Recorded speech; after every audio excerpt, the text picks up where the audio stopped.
Portal by going to Google. Search natin LTO Portal. It's coming out, LTMS Portal. So, click po natin siya. At dadalhin po tayo sa LTMS Portal. Yan po siya. Then, click to register. Select what type of registration you would like. So, choose individuals for individual registrant. They will then ask if you have a Philippine driver's license. So, do you have a Philippine driver's license? No. Next. Are you a citizen? A Filipino citizen? Yes. Last name. Huwag po natin. Mag-registered lang. Registered po natin. Yung last name, first name, bigay po natin. Then middle name. Select birth date.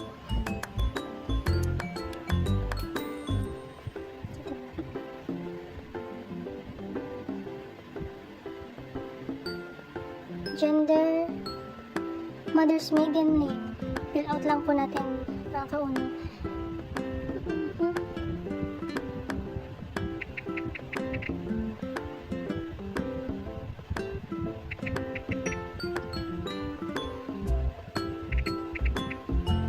Then next, contact information. Lagay lang po natin contact information.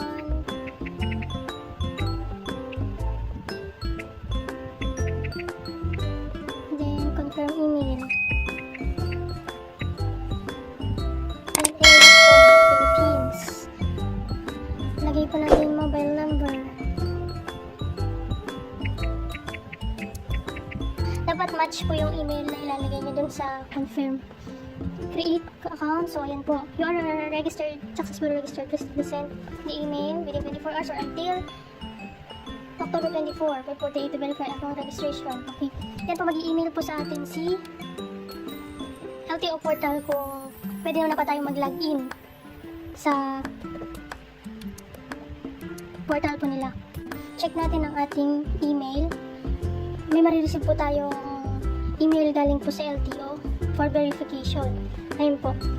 Thank you for registering on LTO Portal. Your user account has been created. Yan po, date ng registration, tapos name. Just one last step to complete your registration. Please click this link to verify your email. Kailangan po i-verify natin ang ating email. So, click po natin yung link. Ayan po. Lalabas po yung mag-create po tayo ng password sa LTO. Minimum length is 8 character. Pasulas ko na list ng alphabetic character. So, lalagay po tayo.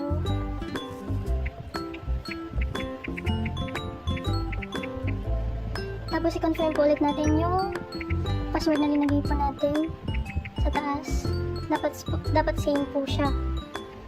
Then, set for login. Ayan po. Your account has been verified and confirmed.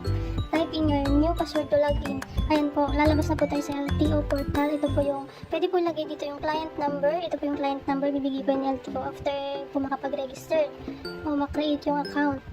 Or pwede rin po itag dito yung email. I-access nyo na lang po or screenshot para pag hindi sa kalimutan, may copy po kayo. Then put the password. Try po natin mag-login kung makakapasok po tayo. Sign in. Ayan guys, nakapasok na tayo. So yan po, nakapasok na po tayo. Ganun lang po gumawa ng portal sa LTO po. Mag-sign in lang. Pag sinerge lang naman po yung LTO Portal, lalabas naman po agad yun sa Google.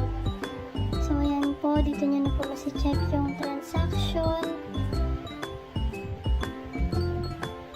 yung license nyo po na naka-registered. Please complete the marks. Okay. May papakompletong red marks. Check nyo lang po kung ansible status. Papakonfirm po nila.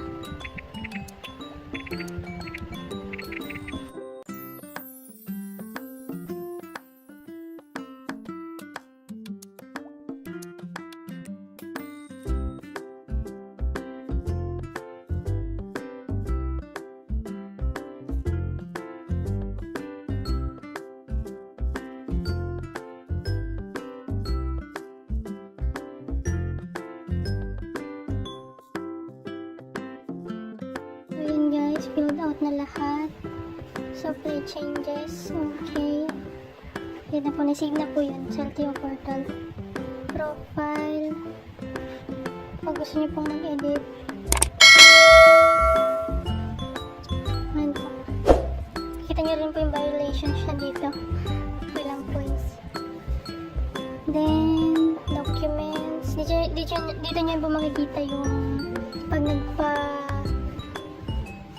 kumuha po kayo ng tawag dito. Ng non-pro, pro, school student, ganun po. Sa akin po wala po pong lesson, tsaka school student. So, yun lang po guys, how to make LTO portal. Ganun lang po kadali. Correct me if I'm wrong. Then, dito po sa video na to, hindi po kami expert. Just showing kung paano po namin nagawa or na-try this